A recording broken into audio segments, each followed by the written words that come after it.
Good evening. My name is Dr. Benjamin Haller, and I'm here to speak with you tonight about the archaeology of love in archaic Greece, the languages of parental love in the Elusis Amphora, and Homeric epos.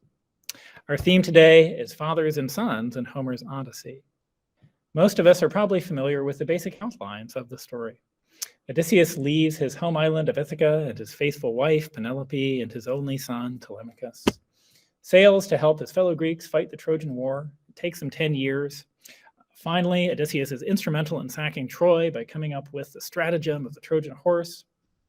But in the process of sailing home, he offends the sea god Poseidon by blinding his son, the Cyclops Polyphemus. As a consequence, he must spend 10 years wandering the seas before making his way home to his faithful wife and to his son, who's barely met his father when but an infant. The stories of the Trojan War in ancient Greece were half memorized, half improvised by oral poets who passed them down for over 500 years before they were committed to writing again in the 8th century BCE, when the Greeks borrowed the alphabet from the Phoenicians. Being an oral poet, or oidos, was thus a specialized and skilled craft, a full-time job, if you will. The Iliad and the Odyssey today are both 24 books of poetry each, 800 some lines maybe of Greek poetry, dactylic hexameter in each book. It's a lot of memorization. Despite the fact that this was a full-time job, however, the oidoi did, as Dennis Page has shown, draw on other kinds of less professional literature, such as folktales. Today, in a somewhat speculative vein, I would like to examine two examples where we can catch glimpses of Greek families at home in an informal way, telling stories of the Cyclops. Let's say as a bedtime story. Modern scholarship on the way in which different cultures define childhood has famously sounded a note of caution against assuming the existence of a universal understanding of childhood, and therefore also of children's literature across all times and places. So Philippe Ariès argued in a seminal 1960 book titled in English, Centuries of Childhood. Given the amount of time which has passed and the cultural differences between the ancient Greeks and today, it's thus justifiable to ask, can we speak of children's literature in ancient Greece? Well, we do have some evidence that such literature existed. So, for example, Plato's Timaeus famously began with an account of the lost continent of Atlantis, narrated by the Greek lawgiver Solon, at a festival celebrated at Athens called the Apatroria, in which young men, children, underwent rites of passage to initiate them into kinship groups called phratries. Accounts such as this one, which mentions the recitation of certain kinds of poetry to accompany young men and possibly young women, taking their place within a kinship group, suggest the importance of stories for children in ancient Greece. Other genres of literature too, such as partheneia, maiden songs for young girls to sing, also makes it clear that there were songs that were written by adults for children to sing in ancient Greece, and hence there was a children's literature, at least of sorts. It thus seems not implausible that some of the stories of the Odyssey may give us a brief glimpse into a more intimate sort of children's story shared within the home, between parents and children. So today we're going to look at two examples of this kind of literature.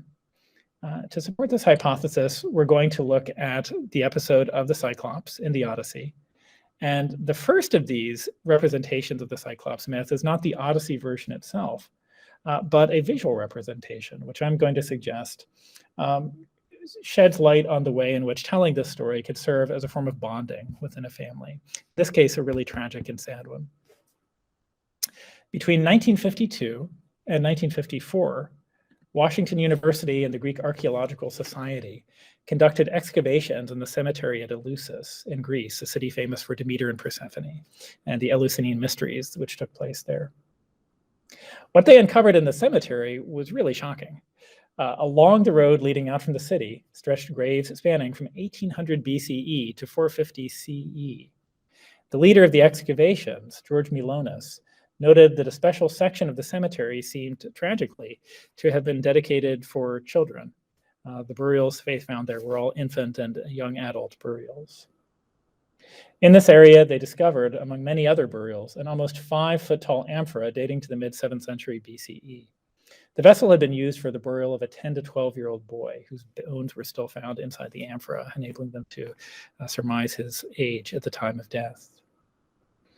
A portion of the body of the amphora had been abraded by plowing on the surface of the ground. But despite this damage, it remains clear that the myth represented is Medusa and her sisters fleeing from Perseus, who has already, in this representation, decapitated Medusa. You probably remember the story of Medusa, whose gaze can turn men into stone, from your Greek mythology classes. Unlike many other portrayals of the Gorgons, where they possess swollen lips and swollen tongue and bloated eyes, a scholar named Stephen Wilk has even suggested that the face of the Medusa is based upon the bloated appearance of corpses. These Gorgons, though, have none of that. Unlike the Gorgons that we're familiar with, these Gorgons have huge heads that resemble proton cauldrons, and they even have dainty smiles. They're happy Gorgons. On the neck of the amphora, and we'll show you that image as well. Here are Gorgons. You'll notice they're smiling. On the neck of the amphora appear Odysseus and his men at the moment they blind the Cyclops.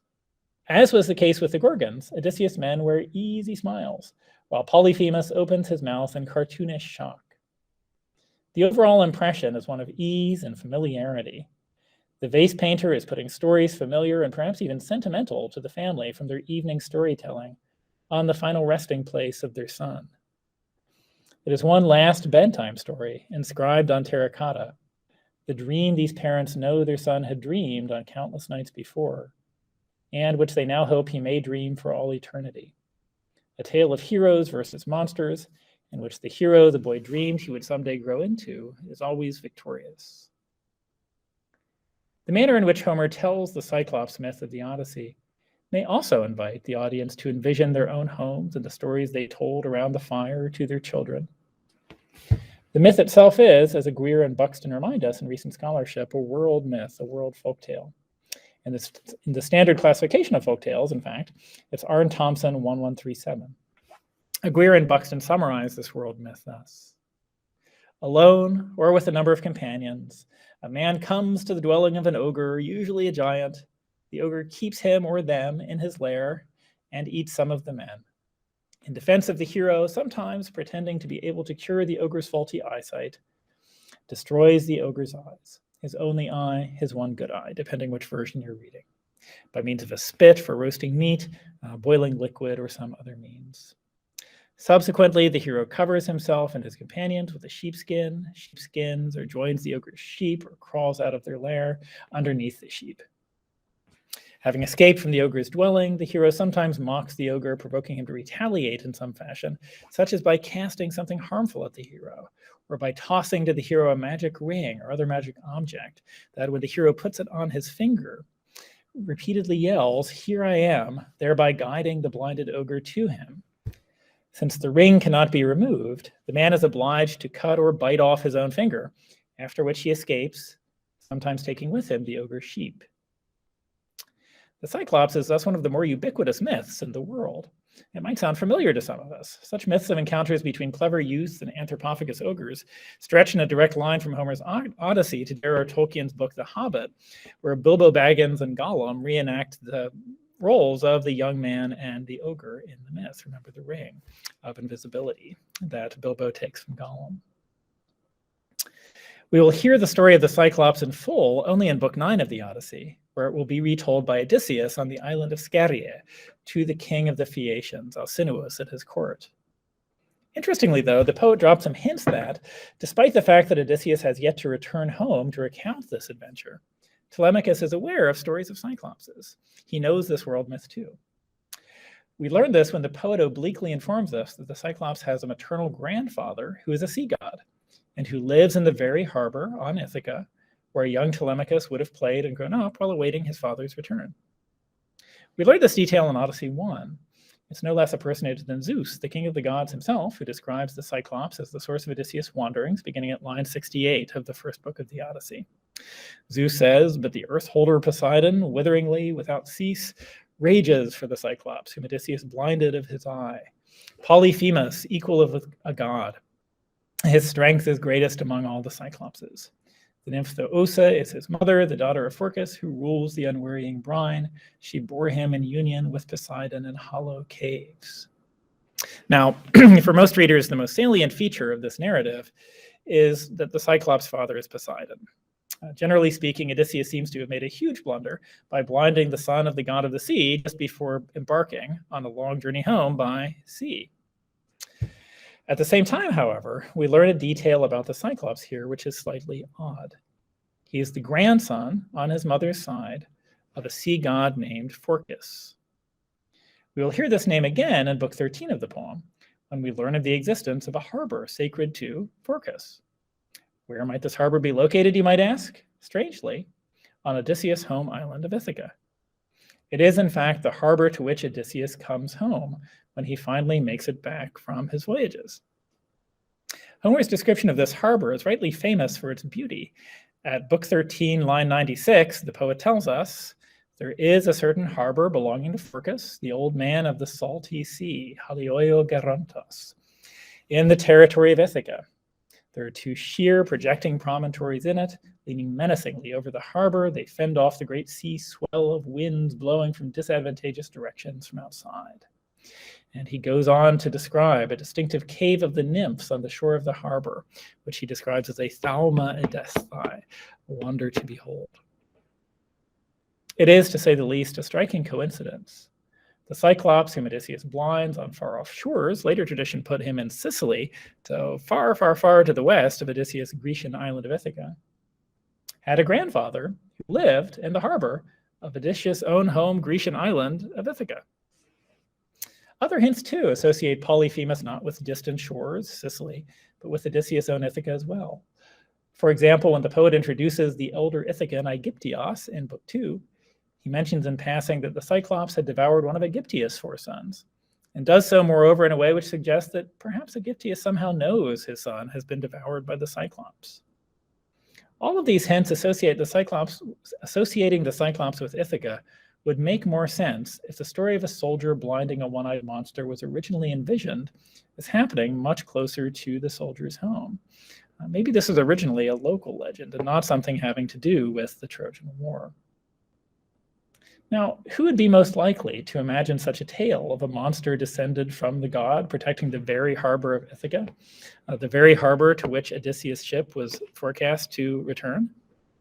Who but the hero's son, who, in the version of the story that we get in the Odyssey, one might surmise, would wait patiently for his father's return there, playing with his friends, envisioning what adventures his father might even now be having with dangerous women, more dangerous monsters, and perhaps even playing out scenarios in his own games in which he, too, fights the same monsters he imagines his father defeating, and likewise vanquishes them.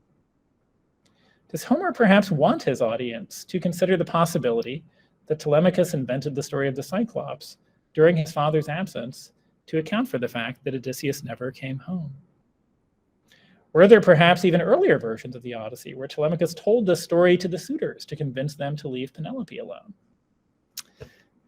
Now, I'm not suggesting that the Odyssey is meant to be understood as a tale authored by Telemachus in the same way, for example, one realizes at the end of the film The Usual Suspects that the story one has just heard was created whole cloth by verbal cant from posters and other realia littering the interrogation room where he's being held. Though it might be interesting to pursue that kind of interpretation. Rather, at the moment, I'm suggesting something a little bit more subtle is going on.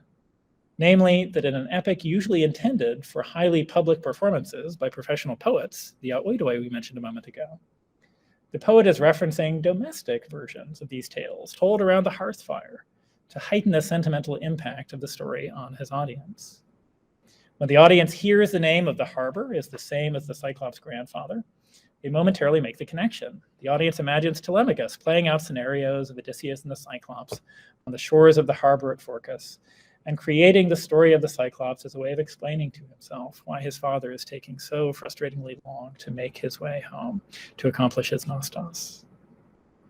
Hearing this, the audiences move and perhaps reflects on their own children during periods where they have been away on real military adventures, and wonders whether their own children constructed similar scenarios and played similar games for themselves. Certainly, the entire structure of books 1 to 4 of the Odyssey have as their central focus Telemachus and Penelope attempting to construct narratives for themselves to explain Odysseus' absence. Even Athena's assumed names, mentor and mentees, the two disguises she adopts to visit Telemachus, with their shared etymology with the word muse, imply that part of her purpose as she heralds Telemachus off first to Pylos and then to Sparta is to help Telemachus construct a story of what his father is doing, preferably one in which he's living, heroic, and desperate to get home to his son. The Elusis vase and the use it makes of Polyphemus myth thus makes clear why Homer wishes us to imagine Telemachus in this light.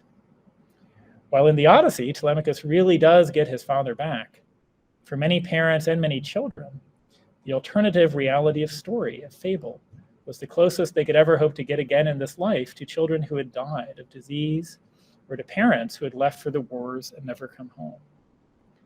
By inviting us to imagine his Telemachus along the lines of real-world children, wandering the shores of real-world Greek beaches, constructing fables to account for their parents who had vanished, Homer creates a character all too familiar to the real world and offers him the pharmacon of poetry to assuage an otherwise unsolvable grief.